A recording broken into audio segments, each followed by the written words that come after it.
폭도들이 현관문을 뚫고 난동을 부릴 당시에 법원 직원들의 긴급했던 대피 상황이 공개됐습니다. 외벽은 물론 유리창과 CCTV 통제 시스템 등이 박살나면서 피해액만 7억 원에 달한다고 법원은 밝혔습니다. 자, 사회부 백종규 기자 그리고 김성훈 변호사 스튜디오에 나와 있습니다. 안녕하십니까? 안녕하세요. 네, 저희가 앞서 취재 기자를 연결해서 알아보긴 했는데요. 지금 이 시각 서울구치소 화면을 보면서 얘기를 나눠보도록 하겠습니다. 네, 이 시각 서울구치소 앞의 화면인데요.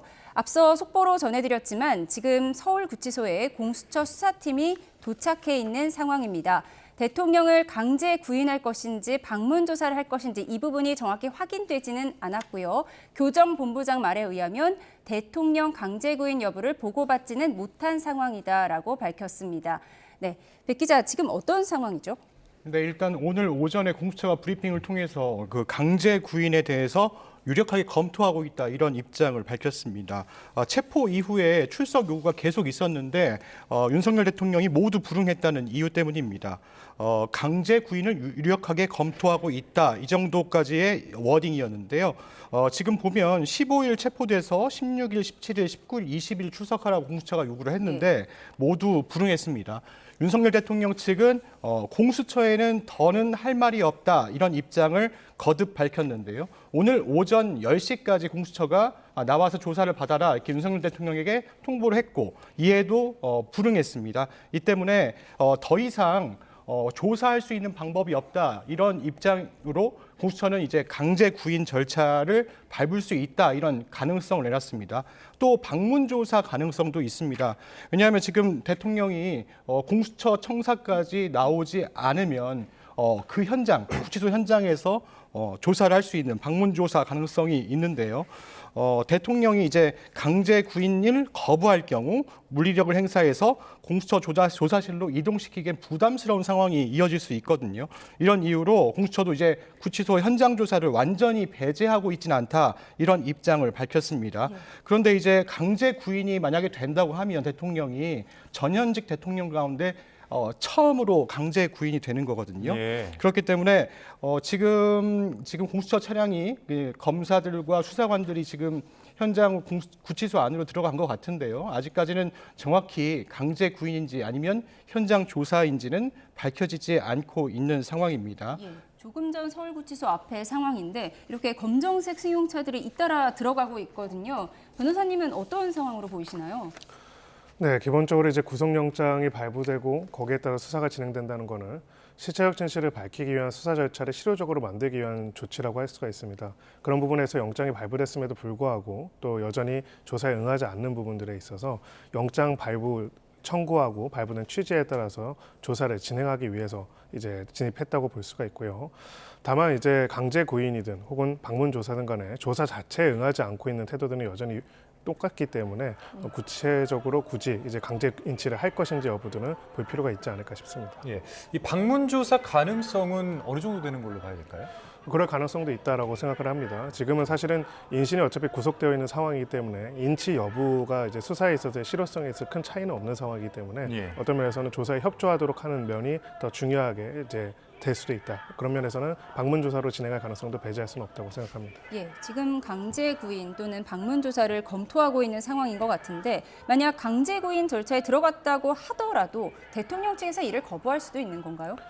네, 결론적으로는 두 가지 방향성으로 계속 주장을 하고 있습니다. 대통령의 권한 행사에 대해서는 수사와 사법적인 심사 모두가 필요가 없고 그런 적용이 대상이 아니다라는 주장을 하고 있고요. 또 수사의 대상이 된다고 하더라도 공수처는 수사권이 없다라는 주장을 하고 있기 때문에 어떤 방식으로 조사를 한다고 하더라도 특별히 그 태도가 달라지지는 않을 것이라고 생각합니다. 지금 이제 교정본부장 측에서 밝힌 내용을 보면은 서울구치소에 공수처 수사팀이 도착했다 이런 이야기들이 전해지고 있는데 이 수사팀이 도착을 했다라는 것은 어떤 의미로 봐야 될까요? 그러니까 여전히 방문 조사와 강제 구인 둘 다 열려 있는 상황이라고 보면 되는 걸까요? 네, 그렇습니다. 기본적으로는 도착해서 현장에서 조사실을 이제 잡아가지고 조사를 하면 방문 조사이고요.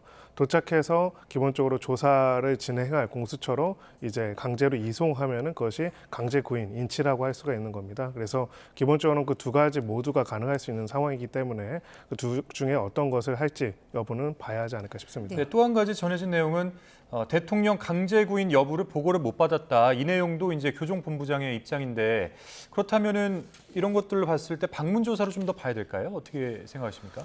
네, 실효성 면에서 봤을 때 이제 지금 어차피 구속 영장이 발부된 상황이기 때문에 사실 그 조사에 협조하냐 협조하지 않느냐 부분이 강제 구인과 여부에 따라서 달라지는 않을 것이라고 생각을 합니다. 그런 부분에 있어 가지고는 강제 구인 자체보다는 실효성 있게 조사를 진행하는 것에 좀 더 집중할 가능성도 있지 않을까 생각합니다. 예. 다만 지금 수사 절차 자체에 굉장히 강하게 비협조적인 태도가 나오기 때문에 수사 절차에 강제 수사로서 협력하도록 하는 게 영장 발부의 취지이기 때문에 그런 부분에서도 다른 결정을 할 수도 있습니다. 예, 지금 이 시각 서울구치소 앞의 모습을 계속해서 보내드리고 있고요. 승용차들이 잇따라 들어가고 있는데 어떤 승용차인지는 확인되는 대로 알려드리도록 하겠습니다.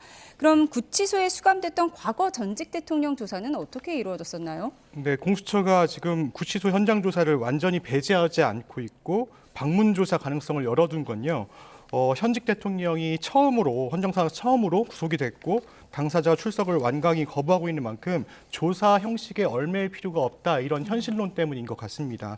이제 과거 사례를 좀 보면요, 전직 대통령 신분으로 구치소에 수감됐던 이명박 박근혜 전 대통령을 상대로 검찰이 옥중 조사에 나선 바 있습니다. 박근혜 전 대통령의 경우에는 옥중 조사가 이루어졌어요. 그런데 이명박 전 대통령은 옥중 조사를 거부한 겁니다. 예. 방문 조사를 거부했습니다. 방문 조사를 거부한다는 거는 묵비권을 행사한다는 얘기일까요? 조사를 자체를 받지 거부했습니다. 않겠다. 예. 예. 과거 전두환 노태우 전 대통령 역시 수감된 장소에서 검찰 조사를 이제 받은 적이 있습니다. 이제 공수처는 검사와 수사관들이 윤 대통령의 강제 구인을 위해서 서울 구치소에 일단 방문하고 나서 만약에 이때도 강제 인치나 강제 구인이 안 된다고 하면 구치소 내부 조사실에서 조사를 진행하는 방안도 역시 이제 검토하고 있는 것으로 알려지고 있습니다.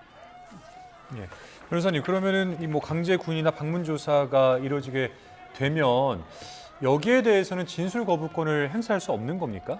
아닙니다. 똑같습니다. 결국은 이제 조사에 그래서 제가 이제 실익에 있어가지고는 어떤 부분이든 큰 차이가 없을 것이다라고 보는 이유는 결국 진술 거부권이라는 거는 조사 과정에서 하는 거기 때문에요.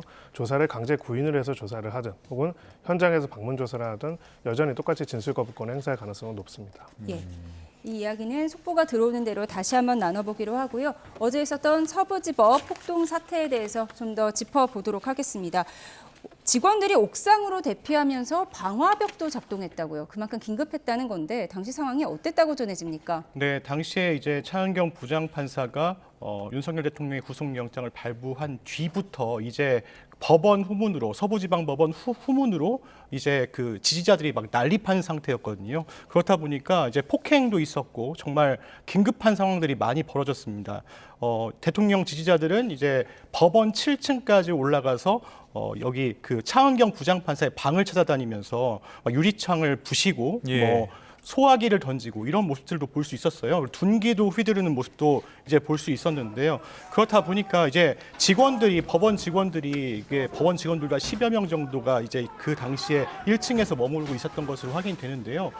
너무나 많은 사람들이 갑작스럽게 들어오고 그다음에 폭력을 행사하고 이런 것들을 막을 수 없는 상황이니까 1층에서 이제 자판기 등으로 문을 막고 이제 대응하려고 했는데 예. 이것도 뚫린 겁니다. 그렇다 보니까 방화벽을 작동시키기도 했습니다. 그런데 이 부분도 이제 다 이 폭동을 일으킨 윤석열 대통령 지지자들이 다 뜯어내고 이런 부분도 있었어요. 그렇다 보니까 직원 20여 명이 옥상에 있는 이제 출입문을 열고 들어가서 옥상으로 나와서 이제 의자들로 막고 1시간 정도 대기를 했다고 합니다. 그렇다 대기하다가 이제 경찰이 이제 진압에 나서자 예. 이제 다시 내려왔다고 하거든요. 그만큼 이제 급박한 상황들이 계속 이루어졌던 것으로 보입니다. 예. 자, 방금 우리 백종규 기자가 당시 상황들을 잘 정리를 해줬는데 이 폭동 당시 법원 내부 직원들이 과연 어떤 상황이었는지 세부 내용이 공개가 됐습니다. 먼저 녹취 듣고 이야기 이어가겠습니다. 법원 직원들은 최초 10여 명이 1층에서 음료수, 자판기 등으로 문을 막고 대응하였으나 곧 현관이 뚫려서 옥상으로 대피함. 재무계장은 옥상으로 대피하는 도중 가능한 범위에서 방화벽을 작동시킴. 옥상에서 24~25명이 대피하면서 출입문에 의자 등을 대고 만일의 침범에 대비. 직원들이 정말 무서웠을 것 같은데 만약에 직원들이 다쳤다면 상황이 더 심각한 것 아닌가요? 네, 그렇습니다. 기본적으로는 이제 이런 상황에서는 더 큰 유혈 사태들이 벌어졌을 가능성은 또 배제할 수가 없고요. 무엇보다도 당시의 폭력성을 보면은 뭐 어떠한 법 질서도 존중하고자 하는 취지가 태도가 없었기 때문에 굉장히 위험한 상황이었다고 볼 수가 있습니다. 수백 명의 폭도가 난입한 상태였기 때문에 굉장히 위험한 상황들이 펼쳐졌고 이미 또 중상까지 입은 경찰관들도 많이 있는 상황이기 때문에 특수공무집행 방해, 치상으로 처벌될 수 있는 사례들이 더 많이 나왔을 수 있다고 볼 수 있습니다. 네. 영장 판사방을 의도적으로 파손한 흔적이 있었다 이제 이렇게도 전해지고 있는데 이건 어떻게 봐야 됩니까? 이건 좀 더 뭐 가중되는 부분이 있습니까? 저희가 이제 소요죄, 폭동을 일으키는 부분들에 대해서 소요죄로 처벌을 하곤 합니다. 소요죄라고 하면 폭동이라고 하면 우리가 일반적으로 상점을 약탈하거나 차를 부시거나 이런 행동들이죠. 예. 이번 사건은 그 정도 수준을 넘어섰습니다. 아, 넘어선 거다. 네, 사법부 자체에 대한 공격이고요. 사법부의 권위에 대한 공격이고 능멸한 거라고 볼 수가 있습니다. 기존의 이제 비상계엄 형태에서는 군부대가 침입해가지고 국회를 침투함으로써 입법부를 무력화하고자 했다는 부분들이 있다면요. 예. 이번에는 폭도들을 동원해가지고 사법부를 무력화하고 무엇보다도 법원이라는 곳, 법치주의를 수호하고 결정할 수 있는 권위 그 자체에 대해서 물리적으로 공격하고 그것을 유린함으로써 사실은 대중의 폭력적인 힘이 네. 사법부의 권위보다 더 위에 있다는 것을 과시하고 보여주는 행위가 아니었나 이렇게 볼 수가 있습니다. 예. 차은경 판사는 다행히 퇴근한 뒤였는데 이렇게 영장 발부한 판사를 찾아다닌 그 행위 자체도 처벌받을 수 있는 건가요? 그렇습니다. 만약에 거기서 구체적으로 살해 협박 등을 하면서 다녔다고 한다면 이것은 단순하게 소요죄를 넘어서 살인 애비 음모 혹은 살인 미수까지 아니더라도 애비 음모 혐의가 추가될 수가 있다고 볼 수가 있고요. 결국은 법원의 결정과 판단에 대해 가지고 개별적인 법관에 대해서 살해 협박들을 하고 그것을 대중의 폭력을 동원해 가지고 법원까지 점거하면서 한다는 것들은 사실 역사상 유례가 없는 일이라고 할 수 있습니다. 예. 백종규 기자, 뭐 차은경 판사 잡겠다면서 건물 내부로 뒤졌다 이렇게 이제 전해지고 있는데 다행히도 이 당시에 이 차은경 판사는 내부에 없었던 것으로 전해지고 있는 거죠. 네, 그렇습니다. 어제 새벽 차은경 부장판사는 윤석열 대통령에 대한 이제 구속영장을 발부하고요, 결정하고 나서 공수처의 영장 실물과 수사 기록을 인계하도록 지시한 뒤에 그다음 퇴근을 했다고 해요. 이제 조금만 늦었다면 이제 마구잡이로 이제 폭력을 휘두르는 폭동을 일으킨 대통령 지지자들에게 둘러싸였을 뻔한 그런 환경들이 벌어졌을 예. 수도 있거든요. 사실 뭐 변호사님께서 앞서 말씀해주셨다시피 판사 그러니까 법치주의의 최후의 보루라고 하는 법원 거기에서 재판하는 판사를 이렇게 폭력 행위로 만약에 휘둘렀다면 이거는 사법 체계를 무너뜨리고 법 질서를 무너뜨리는 그런 행위라고 볼 수 있을 것 같습니다. 예.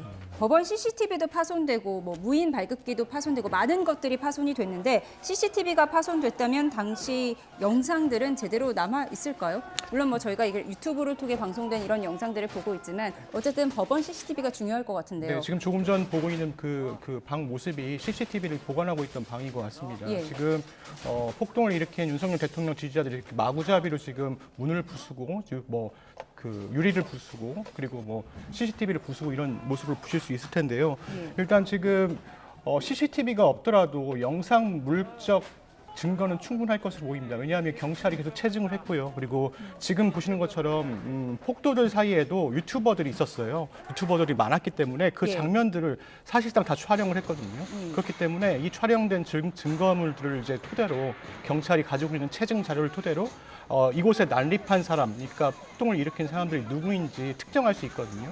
그러면 지금 100여 명이 지금 현장에 들어간 것으로 알려지고 있는데 이보다 더 많을 수도 있습니다. 그러니까 예.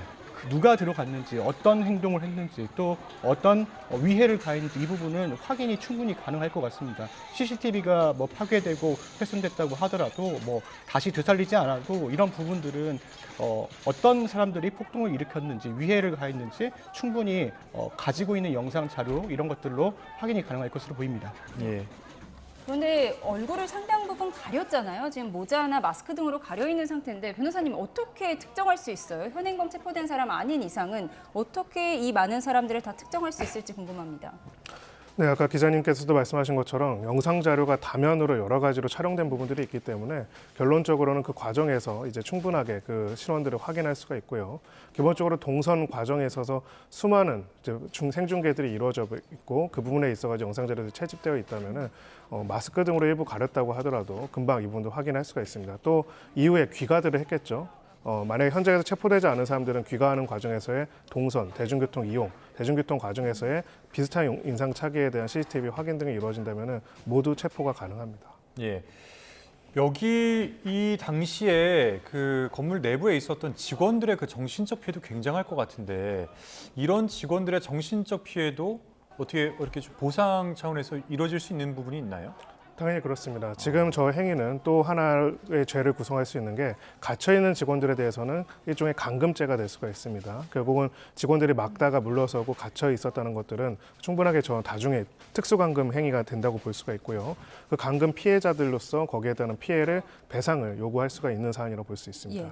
지금 체포된 폭던봉들의 나이를 보면요. 2030 세대가 많다고 합니다. 젊은 사람들이 많이 지금 체포된 상황인데 지금 분석된 게 있습니까? 네, 일단 지금 어제 새벽에 이제 체포된 사람들은요, 일단 2030 세대가 꽤 많습니다. 당시 체포된 현행범으로 체포된 인원이 90명입니다. 그런데 10대에서 70대까지 다양한 연령이 있는데요.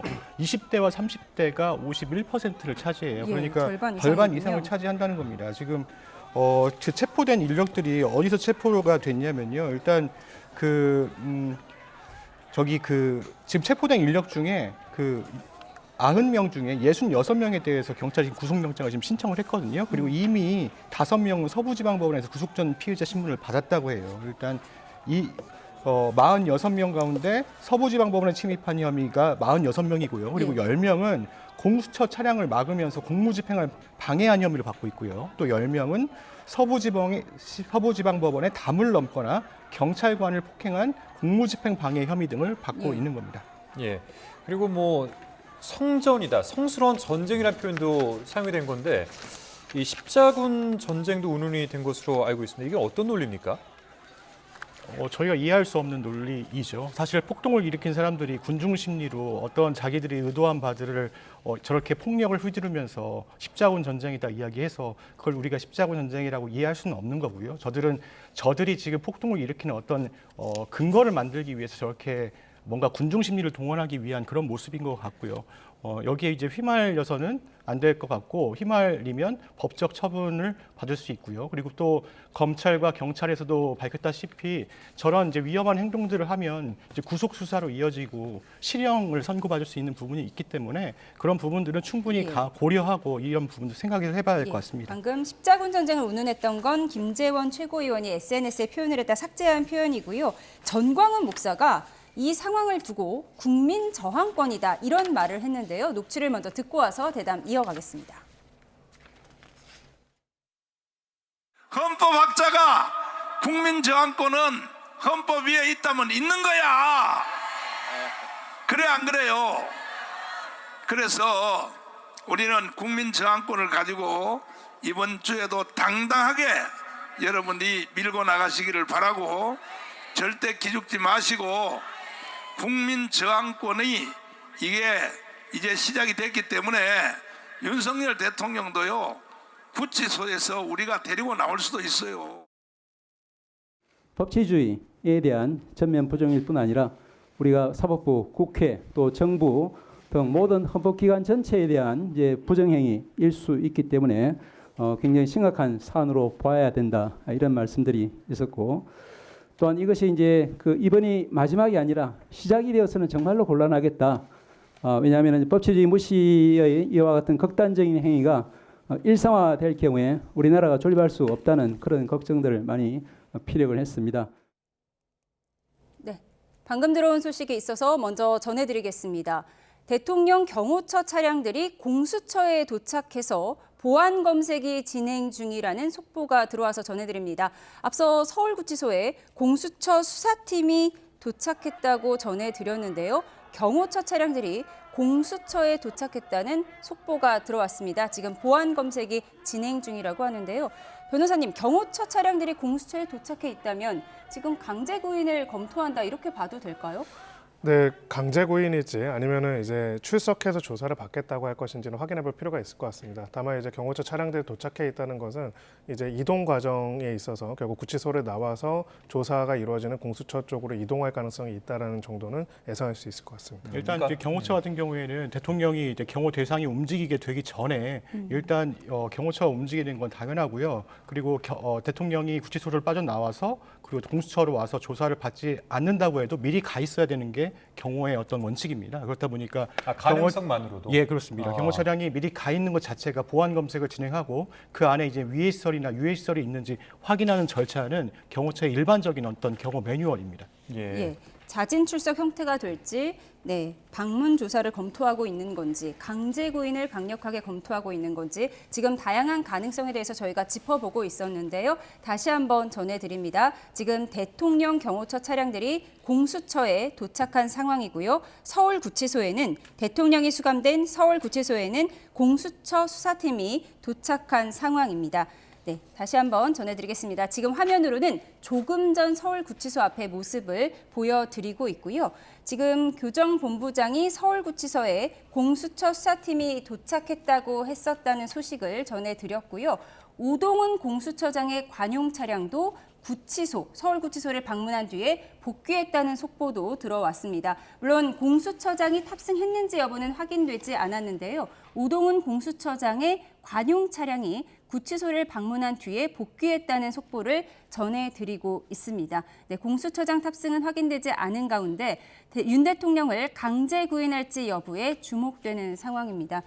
네, 변호사님, 지금 공수처장의 관용 차량이 구치소를 방문한 뒤 복귀했다고 전해지고 있는데 지금 어떤 상황으로 봐야 할까요?